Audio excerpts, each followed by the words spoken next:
Hello दोस्तों, आज हम इस वीडियो में केनरा बैंक के सेविंग अकाउंट ओपनिंग फॉर्म को कैसे भरते हैं ये जानेंगे। तो मेरे पास केनरा बैंक का सेविंग अकाउंट ओपनिंग फॉर्म है कहते जिसमें 4 पेज हैं। Personal information, address information, service page और नॉमिनेशन पेज और एक सिग्नेचर का नमूना है मेरे पास। तो इस वीडियो को बनाने का मेरा मुख्य उद्देश्य ये है कि हम जब फॉर्म भरते हैं तो किस स्थान पे कौन से शब्द का प्रयोग करते हैं ये जानना है। तो अगर मेरा वीडियो अच्छा लगे तो प्लीज़ लाइक और सब्सक्राइब जरूर कीजिएगा। तो चलिए सबसे पहले हम इसके सिग्नेचर कार्ड को कैसे फिल करते हैं ये जानते हैं। तो मेरे पास ये सिग्नेचर कार्ड है। सबसे पहले हम जिस ब्रांच में खाता खुलवाते हैं उस ब्रांच का हम नाम लिखते हैं। तो देखिए यहाँ से हम सिर्फ बताते जाएंगे कहाँ पे क्या लिखे हैं। जैसे यहाँ पे जिस ब्रांच में हम खाता खुलवाए हैं उस ब्रांच का यहाँ पे नाम लिखना है। जैसे ये शामली में खुलवा रहे हैं तो शामली का नाम लिखेंगे। दूसरा, हम किस प्रकार का खाता खुलवा रहे हैं। तो हम सेविंग अकाउंट खुलवा रहे हैं तो सिंपल से लिख देंगे कि हम सेविंग अकाउंट खुलवा रहे हैं तो सेविंग अकाउंट लिख देंगे। अगर हम BSBD अकाउंट खुलवा रहे हैं जिसको जीरो बैलेंस भी कहते हैं तो हम यहाँ पे BSBD अकाउंट लिख देंगे। तो हमें सेविंग खुलवा रहे हैं, सेविंग लिख दिए।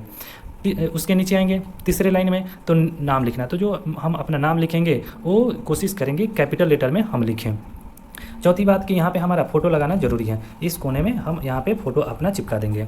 फिर हमारे साइन की बारी आती है तो बिना कटिंग किए हुए नंबर 1 और नंबर 2 पे हमें साइन करने हैं। यही साइन देकर हमारे जितने भी ट्रांजेक्शन होते हैं ये वेरीफाई होते हैं। तो यहाँ पे थोड़ी सी सावधानी रख कर साइन करें।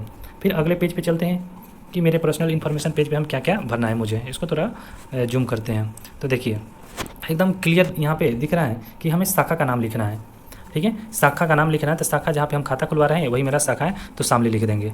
ठीक है, यहाँ पे अगर DP कोड मालूम है तो हम लिख देंगे DP कोड, अदरवाइज स्किप करके आगे बढ़ जाएंगे। फिर देखिए यहाँ पे अगर मेरा पहले से खाता है तो अगर उसका कस्टमर ID पता है तो यहाँ पर कस्टमर ID डाल देंगे तो ज़्यादा इजी रहेगा, यानी हमारे खाते खुलने में और बैंक अधिकारी को भी।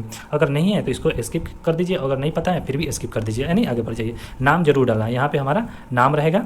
फिर उसके बाद उपनाम है कि अगर हमारा पहले से नाम है और कोई एक दूसरा नाम है तो वो नाम अपना खाते में डालना चाहते हैं तो डाल सकते हैं, अदरवाइज उसी नाम को हम रिपीट कर देंगे। तो यहाँ पर वही नाम डाल देंगे। डेट ऑफ बर्थ जरूरी है, डेट ऑफ बर्थ डाल दीजिए। जो आपके जेंडर हैं, महिला या पुरुष हैं, ये डाल दीजिए। वैवाहिक स्थिति भी डाल सकते हैं, तो जो भी आपका है ये डाल दीजिए। फिर माता पिता और पत्नी किसी एक का नाम इसमें डाल देने हैं। तो अगर इसमें ज़्यादा कोशिश कीजिए कि मदर का नाम डाल दीजिए कि हम पैन कार्ड जब सबमिट करते हैं तो उसमें फादर का नाम बाय डिफ़ॉल्ट रहते हैं, तो ये मदर का नाम ज़्यादा बेटर रहता है, या फादर का भी डाल सकते हैं, वाइफ का भी डाल सकते हैं। ये इंपॉर्टेंट है। फिर कह रहे हैं कि आप किस प्रकार के यानी कस्टमर हैं, शिक्षित हैं, अशिक्षित हैं, तो जो हैं तो उस पर हमें टिक कर देने हैं। फिर आगे चलते हैं और यहाँ पे देखते हैं।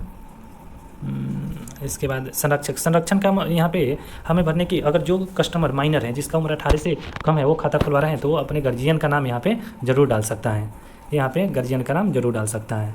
उसके साथ क्या रिलेशन है, फादर है या मदर है, उसका जो भी एड्रेस है वो इसमें आप डाल सकते हैं कि वो क्या करते हैं, किस क्षेत्र में काम करते हैं। फिर हम जब खाता खुलवाते हैं तो मेरा मासिक आय क्या है ये भी हम डाल सकते हैं। हम अपने रिलीजियन डाल सकते हैं। फिर हम किस कैटेगरी से आते हैं ये भी डाल सकते हैं। हम किस क्लास तक पढ़े हैं ये भी डाल सकते हैं यहाँ पे, यानी ये सारी चीज़ डालना ज़रूरी होता है। यानी हमारे जन्म स्थल कहाँ है ये भी यहाँ पे डालना ज़रूरी है। ये सारे चीज़ हमारे जो खाते खुलते हैं तो मेरे अकाउंट प्रोफाइल में अपडेट होते हैं, तो ये सारे इन्फॉर्मेशन डालना ज़रूरी होता है। सबसे इंपॉर्टेंट चीज़ यहाँ पे मोबाइल नंबर और ईमेल आईडी का। तो अभी जो केनरा बैंक में खाते खुल रहे हैं तो उसके लिए मोबाइल नंबर बहुत ही इंपॉर्टेंट है। तो ये मोबाइल नंबर कभी मत भूलिए, मोबाइल नंबर ज़रूर डालिए कि मोबाइल नंबर क्या, अगर 2 मोबाइल नंबर हैं तो 2 डाल दीजिए, एक ऑप्शनल में। ईमेल आईडी, अगर खाते में अगर आप स्टेटमेंट मंगाना चाहते हैं या अपने खाते में क्रेडिट कार्ड लेना चाहते हैं तो इसके लिए ईमेल आईडी ज़रूरी है, ईमेल आईडी ज़रूर डालिए। फिर ये नीचे हम किस प्रकार के डॉक्यूमेंट सबमिट करें, तो जो आप आधार या वोटर आईडी एपिक जो है वो सबमिट करें उस पर आप टिक लगा दीजिए बस। तो ये कंप्लीट होता है इन्फॉर्मेशन देना, क्योंकि यहाँ से जब जो बैंक अधिकारी हैं ये स्कैन करके ऊपर जब भेजते हैं तो जो खाते खोलते हैं वो सारे चीज़ रीड करते पढ़ते हैं। अगर कोई भी डाउटफुल या कोई दिक्कत वाली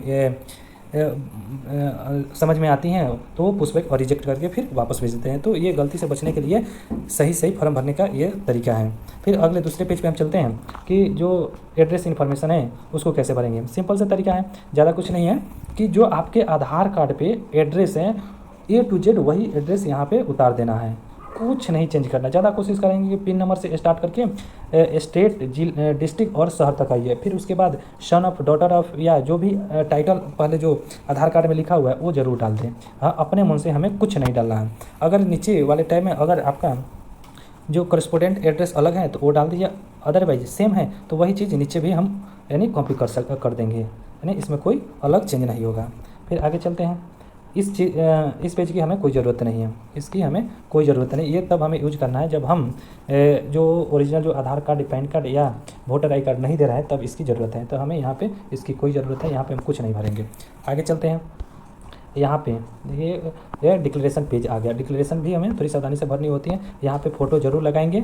फ़ोटो के बाद यहाँ पे हम सिग्नेचर एकदम क्लियर बिना ओवर राइटिंग के करेंगे, ठीक है। यहाँ पे जो हमारा ब्रांच का एड्रेस है वो एड्रेस डाल देंगे, ठीक है। यहाँ पे ब्रांच का एड्रेस डाल दीजिए, अगर डेट है तो डेट डाल दीजिए, अदरवाइज स्किप कर दीजिए, ठीक है। यहाँ तक हमारे भरने का काम खत्म हो गया। ये जो टैब है, ये टैब बैंक अधिकारी के लिए होता है। यहाँ पे हम ना कुछ थोड़ा सा भी यहाँ पे हम कटिंग फटिंग कुछ नहीं भरेंगे, इसको जो कहते हैं वो छोड़ देंगे, इसमें हमें कुछ नहीं भरना है।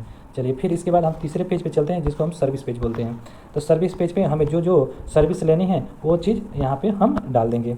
तो चलिए यहाँ पे देखिए, यहाँ पे थोड़ा सा ये देखते हैं कि देखिए हमारा किस प्रकार का खाता है। अगर बचत खाता है तो बचत खाता, अगर जीरो बैलेंस का BSBD अकाउंट है तो BSBD पे क्लिक कर देंगे। अगर हमारा पेंशन वेंशन वाले छोटे खाते हैं तो उस पर क्लिक कर दें। अगर जनरल सेविंग अकाउंट है तो जनरल सेविंग।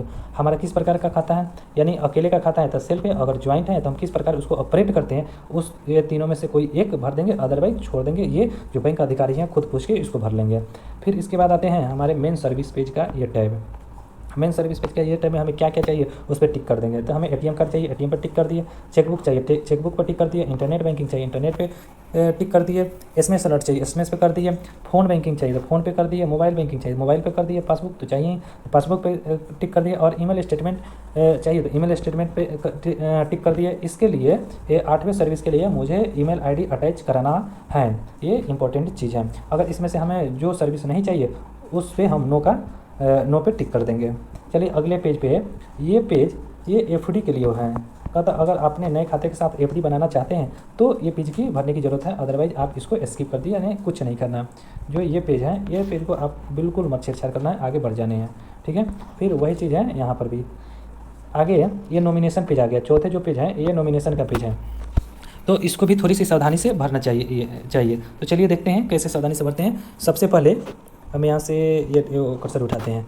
हमारा जो नाम है इस टैब में ज़रूर डालें कि मैं रानी कुमारी जो भी हैं वो कि मैं इस खाते में नॉमिनेशन कराना चाहती हूँ, ये डाल देंगे। फिर ये लिखा कि मैं नॉमिनेशन का नाम अपने किताब पर भी छपवाना चाहती हूँ, तो इस पर ज़रूर टिक कर दें, ठीक है।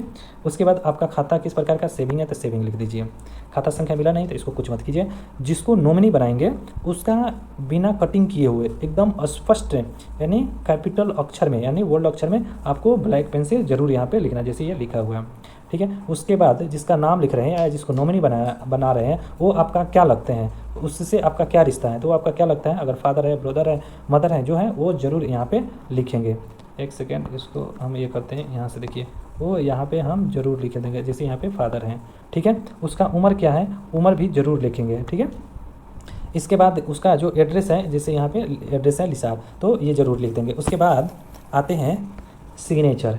ये सिग्नेचर उसके लिए है जो नॉमिनेशन करा रहा है, जो नॉमिनेशन कराएंगे उसका यहाँ पे सिग्नेचर मस्ट इम्पॉर्टेंट है, ठीक है। अब आते हैं दूसरे टैब पे। तो दूसरे टैब भी थोड़ा सा इस पर साइन करने से पहले हम इसको पढ़ लेंगे। ये लिख रहा है कि मैं या हम इस खाते के लिए किसी को नामित नहीं करना चाहता हूँ या चाहती हूँ या चाहते हैं। अगर हम इस खाते में किसी को नॉमिनी नहीं बनाना चाहते हैं तब हम यहाँ पे क्या करेंगे, तब यहाँ पे हमें साइन करना है। तो जब यहाँ पे हम साइन करेंगे तो यहाँ पे हमें साइन नहीं करने, यहाँ पे हमें साइन नहीं करने हैं। अगर यहाँ पे हम साइन कर दिए तो या इस टैब को आप बिल्कुल मत छूइए, यहाँ पे कुछ मत कीजिए, यानी साइन करना ही नहीं है, ठीक है। तो ज़्यादा से ज़्यादा कोशिश कीजिए कि जो बीच वाले टैब हैं यहाँ पे इस वाले टैब को बिल्कुल साइन नहीं करना है, बिल्कुल साइन नहीं करना, ब्लैंक ही छोड़ देना है। आगे चलते हैं। अब लास्ट पेज डिक्लेरेशन का आ गया। तो हमें डिक्लेरेशन तो देना है कि हम जो भी इन्फॉर्मेशन दिए हैं वो सत्य हैं, तो यहाँ पर हम साइन कर देंगे और मेरा काम यहीं पर समाप्त हो जाते हैं, ठीक है। तो इस वीडियो में हम केनरा बैंक का जो नए सेविंग अकाउंट ओपनिंग फॉर्म आया है इसको कैसे भरने हैं, ये एक एक चीज़ हम बताने की कोशिश किए हैं।